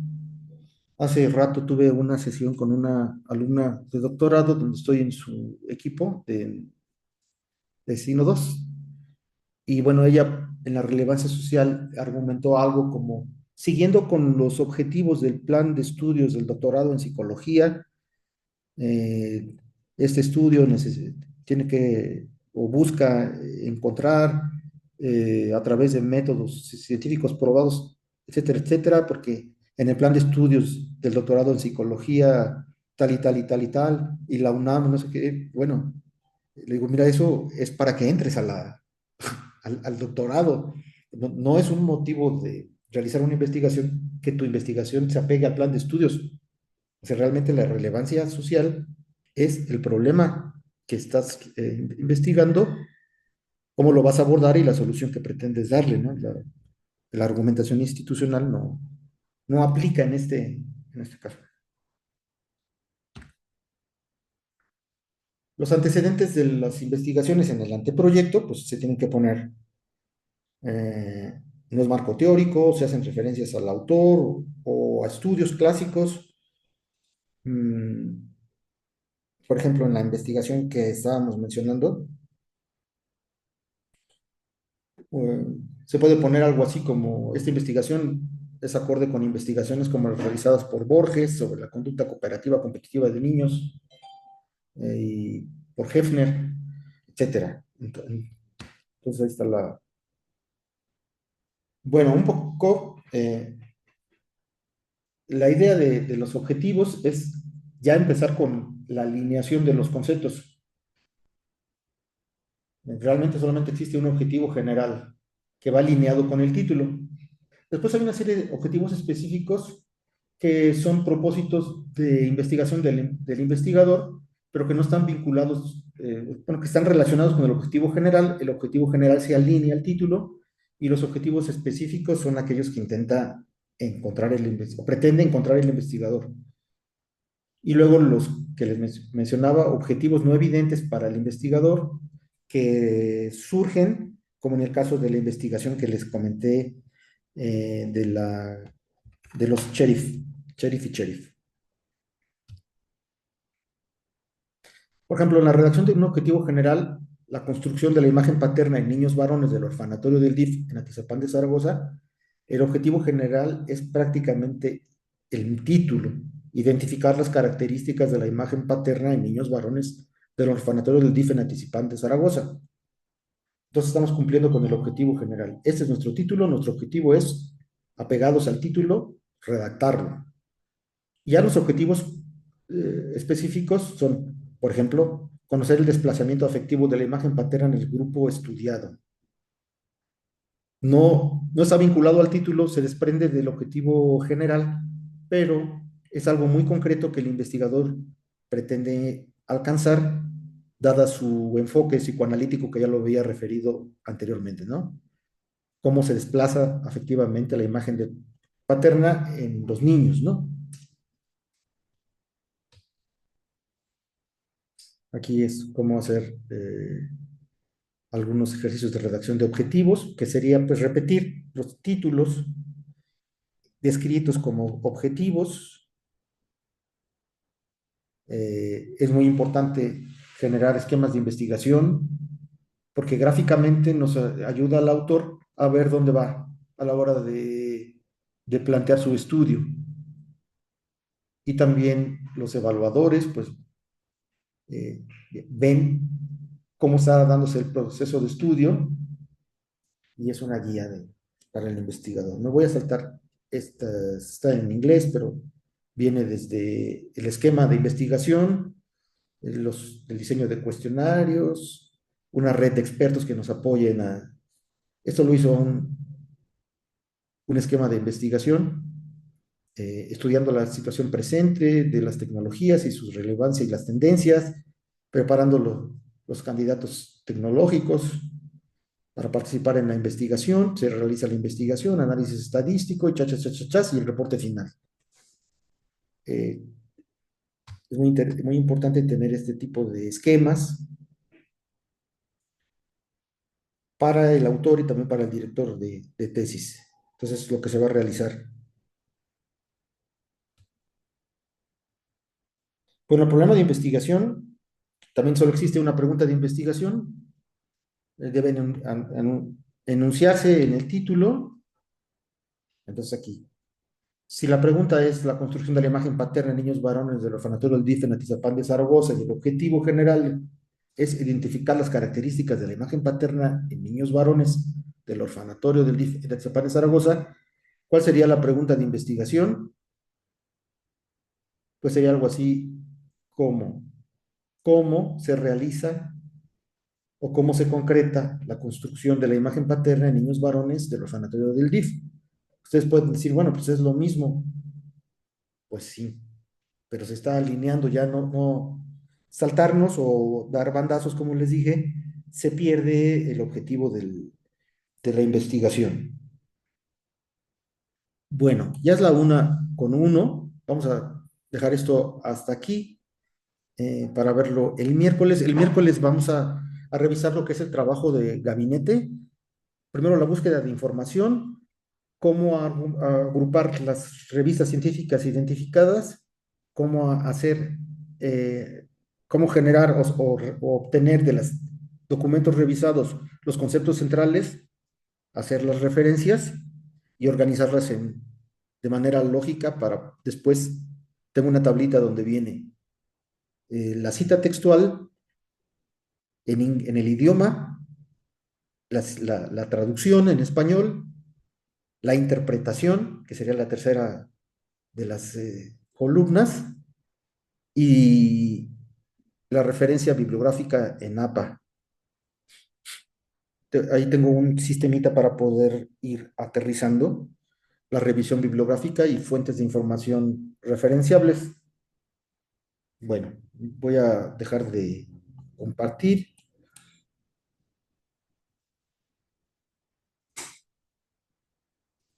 Bueno, pues espero no haberlos aburrido. Yo sé que es un poco largo, pero pues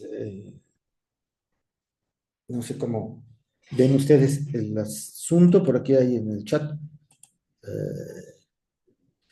Arturo nos va a... Ah, este es el libro que nos está compartiendo Arturo. Consideraciones críticas al utilizar inteligencia artificial en trabajos académicos. Vamos a bajarlo porque si no se pierde la referencia. Con Google.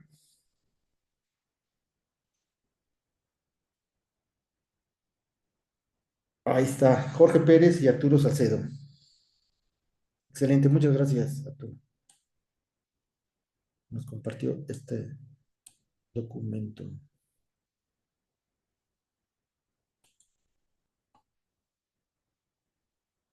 Ok. Bueno, pues no sé si tengan algún comentario.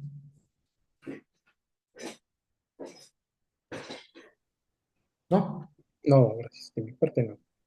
No, la Bueno, verdad es que yo nada más quería agradecerle, doctor, porque sí, muchas veces, aunque ya estos temas los sabemos, es importante retomarlos para, pues, sentar las bases de tener una eficiente metodología, ¿no? Recordar estos puntos. Es súper importante, que a veces se van quedando, ¿no? Un poquito.